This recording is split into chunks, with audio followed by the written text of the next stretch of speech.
when you tell a lie 1,000 times, then people just take it as the truth. So many people right now in Britain and across the world, through a massive propaganda campaign, believe that Israel is committing genocide. They actually believe it. Yeah? The figures are fucking ridiculous. It's a joke.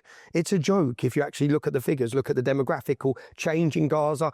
It's the only population in the world that's gone up by 10. Even the Muslim population, the Arab Muslim population in Israel, which people just don't have a clue. There's 2 million Muslims comfortably, happily living in Israel that are part of government, that are part of the judges, that are Supreme Court, but no one knows that, yeah? Because there is a mass campaign to tell everyone Israel's an apartheid state and there's genocide. Well, when we're in Israel, I spend quite a bit of time there for work and also family, where every morning where I wake up near Jaffa, you hear the muezzin in the street. I don't hear that here. That Israel, Tel Aviv, there is the mosque down the road. Everyone is getting along fine there. And it's actually, I would say, more integrated. No, it works better than here. I went to Israel, and when I went to Israel...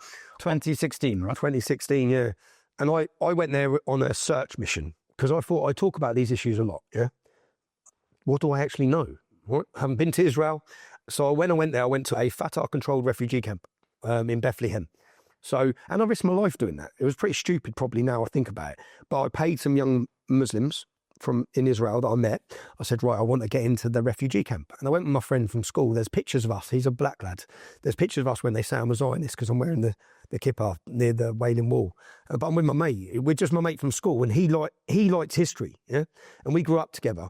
And so I said, come to Israel. And when we went to Israel, I was like, right, I've sorted it. We're going to go, because when you go to Israel, there's do not go past here. There's all these big signs, the danger zones. Well, I just went and thought, I want to go there. I want to go in there and see what's going on. So I paid these young Muslims, went into, and as we're in the taxi, I'm sitting there, but me and my mate had a big argument because he pulled me up before it. He said, I ain't come here to get killed. Oh, what the fuck are you doing?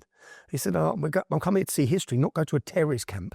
I was like, but I said, mate, because we were doing the Jewish side. So I said, but we have to hear their side. Yeah. So if we get in there, and I did say to him at the time, I said, Dean, if we get in there, yeah, and we spend a day there, it's going to be the best experience, right? Trust me. Let's just go and try it. And as we're doing it in the car, as we're driving in, I'm thinking, what the fuck? Then I'm sitting there and I'm sending messages, I'm doing videos thinking, what the fuck am I doing? What am I actually doing?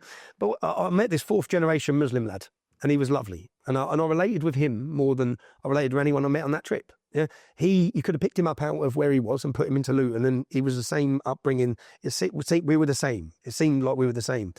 And as I'm walking around this refugee camp, I'm looking at all the sides of the houses, saying, "Who's that?" And he said, "Oh, she's a martyr. She blew up the bus." But what I couldn't believe was that each of these families, so she lived in that house. He lived in that house. He lived in that house. All the murals on the walls, the terrorists, martyrs as he called them, the terrorists lived in those houses. So then as I'm walking along, I'm thinking, right, I said, so who's oppressing you? Expecting Israel. The Palestinian Authority. This is what pisses me off about what our government just done. Yeah, it's insane, yeah? But the Palestinian Authority. So I said, what do you mean the Palestinian Authority? How are they oppressing you? He said, never give, and this is a 4th generation Muslim, never give money to Free Palestine. Yeah? He said, it doesn't come to us. It goes for weapons. Yeah. And I'm standing there thinking, right. And then he said that, did you know, so the Palestinian Authority, so when this lady or this man leaves this camp and stabs an Israeli, that's what he said, and they get paid a lifelong money for the family. So every month they get money from the Palestinian Authority for the rest of their lives. So then I looked at my mate and I'm thinking, I've got 3 kids, Dean's got kids. We always hear in the UK that the route to extremism is poverty. Yeah? I said, where's the football pitch here, bruv? He said, there's no football pitch. I said, where's the park? He said, there's no park. And I was playing football with all the kids. There's videos of it. I'm playing football with the kids. We're just in the street. They're all running around. My heart bled for those kids, yeah? And I thought, well, I'm a dad. So the only way you get out of this camp, yeah, is if you go stab someone, that then you get rewarded by the Palestinian Authority. Well, actually, I interviewed, in an interview like this, a brilliant woman called Anat Burko, who is a criminologist. She has had a career going into Israeli jails to meet terrorists who are in jail, failed suicide bombers or dispatchers, and so many of them done it for this. Actually go into jail to get a better education, because in the Israeli jails, they can get high school, they can get degrees. And so she writes, she made quite good bonds with them. You know, she didn't befriend them, but she got their confidence. She talked with them, and it's really interesting. I'll send you the video because it's very interesting how she talks about it. So I think there is an element of wanting to escape from that. But the only way you can escape is to, and when he said go stab an Israeli, yeah, and I said, so if you go stab a Jew, and he kept correcting me. He said, no, stab an Israeli. And I said, what do you mean stab an Israeli? So it doesn't matter if it's a Jew or a Muslim. I was like, what? So you can go and kill it, which is what they done on October 7th. Bedouins got killed. They just went on a massacre. But so I said, so you can leave this camp. And it just threw my whole head. Like, because I always thought it was jihad. I thought every element of it was jihad.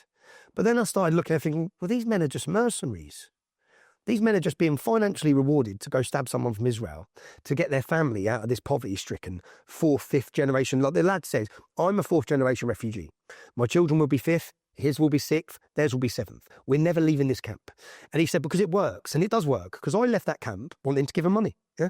So he said, they bring Western politicians here, they walk them around this place, they look at the oppression, yeah. But he didn't mention Israel once. All was about the Palestinian Authority. So then I went and started looking up the Palestinian Authority. Who funds the Palestinian Authority? We do, British taxpayers' money. I couldn't believe it. Who have we just recognised and give a state? We've just recognised the Palestinian state for the Palestinian Authority. So the people in charge of now the state that the British government recognise and fund are the people paying people to go and kill people. You couldn't make it up. I went on this fact-finding mission to Israel. When I got back to Israel after this, I sat the gentleman down with cameras on him. I felt terrible, yeah? But I sat him down and said, can I tell you who I am? And he was like, what? And I said, have you heard of the English Defence League? He said, yeah. I said, so my name's Tommy. I'm founder of the English Defence League.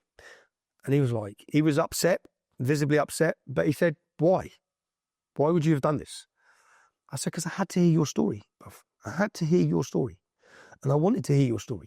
And then as I'm in Israel, so on the way back, we're going, there's 1,000 young Arabs, yeah? 1,000 young Arabs. There's someone with a Kalashnikov machine gun. I've got an I Love Israel t-shirt on, yeah? So I said, pull over. And the Arabs are racing camels. So I said, pull over the car. So we pull over the car and I get out and I video and I think, right, Trump had just got elected, yeah? So I think, let's see, I'm thinking someone's going to go mad at me and say stuff about my t-shirt. No one give a shit. No one batted an eyelid. So as I went over and I'm talking to them all about Trump, they all love Trump. Yeah? They said, America strongman. We need this is all the Muslims. We need America strongman. And then I'm asking them, and as we're doing this, there's Jewish families having a picnic. Yeah. So there's 1,000 young Arab Muslim men and Jewish families having a picnic. You couldn't do that in London. Okay? You couldn't visibly have Jewish families sitting having a picnic with 1,000 young Pakistani men, because that family will be getting shit. Yeah. Now that's a fact. Whereas in Israel, so I thought, well, this works better than in the UK. And I have to say, when I did go to your march here, I went very visibly as a Jew. It was on Saturday, and I went to pick up my press pass in the morning, and then I was planning to come back by about 2 when it was due to get started on the stage. But I realised when I got there, I'm not going to be able to leave and come back. I planned to go to synagogue. So I was dressed up for synagogue. I wore a suit, and we were both there, me and my husband. And he said, I'm going to wear my kippah at this march. And I said, don't do that. I said, let's just, low key. He said, no, I'm wearing it. And he put it on. And it's what you just said. Nobody in that cared. And I've said it. The only abuse we actually got all day was on our way home when we walked past the anti-racist counter-protest. So, and I know from trying to go and cover anti-Israel, pro-Palestinian events here, I'm definitely uncomfortable in them, partly because they know who I am, a lot of them. And so it's an interesting dynamic. It's the same as you've just described in Israel, that you wore this I Love Israel t-shirt and what have you. Yeah. So let me ask, a lot of what you deal with, and you've written about it in your books, it's about us being lied to. You've said, I've asked you why you think people are afraid of you now. And he said, because they've been lied to. And about Israel, why people think there's a genocide, it's because they've been lied to, as the government have lied to them. The media. They think Israel purposely blown up schools. Well, they think the war that's going on in Gaza is literally Israel attacking children and women, and that's it. They don't get to see any Hamas fighters or anything. But there's a lot of this idea that people are being manipulated. And so I do just want to ask you, a lot of people think that you're manipulating people, and that, if 750,000, 3 million, whatever it is, came to your march, that you're manipulating them, or worse, other people are manipulating them with you or are manipulating you to manipulate them. I'll give you an example. When I was at the march, there were a couple of bits that I didn't like, seeing as I got you here. I was a little bit uncomfortable with that Christian guy. Yeah, the Christians who come. And I very up for this country reconnecting with its Christian roots completely. As a Jew, I know I'm a minority here and I'm very comfortable with the country's Christian background. But when he said he wants to ban all places of worship that aren't Christian, he wanted to ban halal food,